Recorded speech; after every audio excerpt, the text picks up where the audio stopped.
Wonder if I could go run a half a marathon right now. Let's go find out.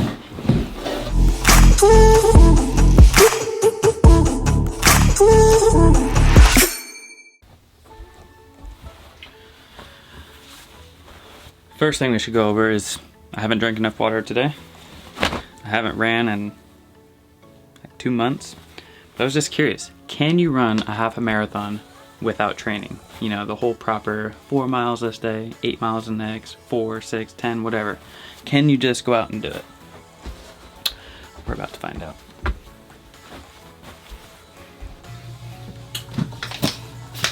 Since I haven't drank enough water today, I'm going to pack a little bottle of this Sour Patch aminos and BCAAs. I'll leave a link down in the description for this. But, like I said, since I haven't had enough water today, I'm gonna pack this and take it with me.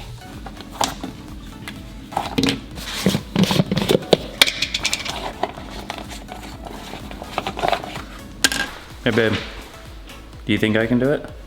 What? Go run a half a marathon without training? Yep. Alright, so I know it looks like I'm a legit runner.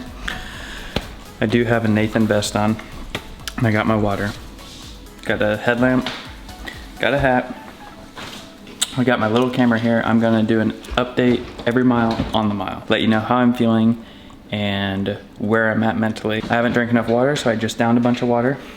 I feel like I might cramp up, so I think I'm gonna go ahead and pack this banana. I don't know if it's gonna help any, but if I get hungry, have a banana.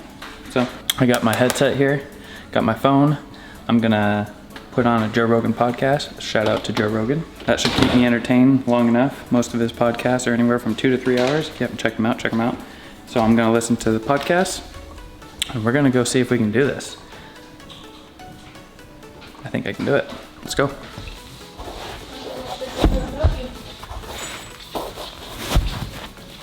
Last thing. Don't forget to put your body glide on in all the right places, because after about mile 6, 7, I imagine that's gonna be pretty bad. Just switched over to the little camera really quick. Hit the thumbs up button. It really does help the videos. With that said, I was gonna take a banana with me, if you remember I said. I just went ahead and ate some of it right now, just give me a little bit of energy for the run. I got my water right here. I'm gonna carry my phone right here, and I got a little pocket for the camera. As you can see, I have an Apple Watch on. We're gonna use like the Nike Run app or something to track how many miles we're doing. So without further ado, let's put this camera away and we'll see you at the first mile. All right, 1 mile in, running at a 8:55 pace. Running any type of long distance, I feel, is a lot about heart rate control. So I just went out of the gate running at a comfortable pace that didn't feel too fatiguing to me.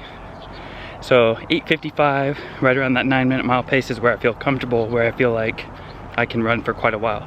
So we're gonna keep running right around that pace. Here we go. 2 miles in. Backed it off to like a 9:30 pace, feeling comfortable. Also feeling heavy on my feet. But we only got 11.2 more to go. So, see you at 3. All right, 3 miles in. This is our last street light. Feeling pretty good.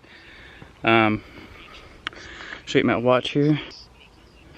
Time's rolling. I am walking when I do these little mile updates, so it's gonna affect my time a little bit, but feel pretty good at 3. Last street light, like I said, so the next mile updates might be a little dark, so let's get after it. 4 miles in. Mile 5. I'm at that point now where I'm starting to be a little bit curious why I thought this was a good idea.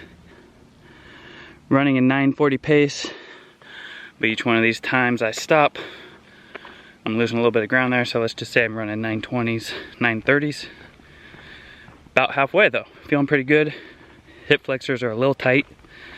Imagine those will loosen up as I get going here, kind of get my second wind. Or I'll just pull them, I mean, whatever, I'm just gonna run through it, so here we go. Just hit 8 miles. Bottom of my calves are a little tight. other than that, I feel pretty good. I almost feel like right at that 8-mile mark, hitting my second wind, knowing that it's all downhill from here. Feel good. So I'm out here running and just came across a skunk. Thought I was gonna get sprayed. All right, let's keep going. 9 miles in, feeling good. This is where, for me, the lactic acid in the legs really start to build up. And I don't give a shit about running 8-minute miles, not when I'm going for distance. I just want that check mark that I finished. So I'm gonna take a second here. I'm just gonna stretch the legs out. Got 4 miles to go. Just clicking those miles off. Take a minute here. Stretch the legs out. Get that lactic acid loosened up a little bit. That way the next half mile feels good. Try and keep that body loose, limber. Let's go. Here we go. We are 10 miles in. As you can hear, my headset died. This is where it starts to get tough. Hit those double digits, feel good. Only got 3.2 miles left. Those 3.2, those are the hardest ones. 11 miles in, running about a 9:50 pace. I feel pretty good, but I'm definitely tired. 11 miles in, when you go in with a goal of 13.2, you know, just, you can't help but think you're almost done. And mentally, that's tough, because you start thinking about the finish line, and then you start slowing down, everything starts tightening up, and that's what makes the last few miles super hard. But we're 11 miles in. Like, we're gonna fucking stop now. So 2 more miles, we'll have this baby finished, and we'll have earned that check mark. 12 miles in. If I were to say I wasn't cramping up and getting tight, I would be lying.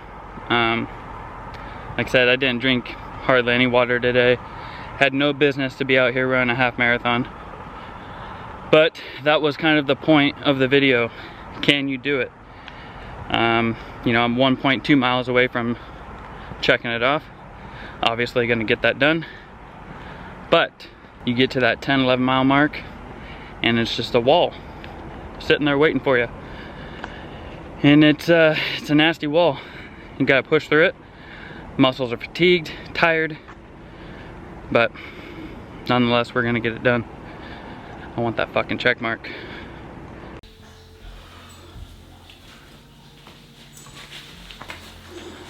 All right. So I just got done with half marathon. I think I averaged about a 9:50 or 10-minute mile pace. I think the biggest struggle is when you get to like mile 10, mile 11, the lactic acid just builds up so much in your legs that you almost have to stop every half a mile, at least for me, and kind of stretch out. But those last 2 or 3 miles with all that lactic acid and everything being so tight, you're kind of just running through it. So you feel solid up to like 10 miles, and then all of a sudden you just hit this wall. And you run through it and you just start destroying muscles and pulling this and pulling that. Your calf muscles tear. So got it done. But I would say both my quads, hammies are pulled. My left groin feels a little pulled. And tomorrow should be interesting. I mean, I might be able to walk. But nonetheless, yes, you can run 13.2 miles without training. We just did it.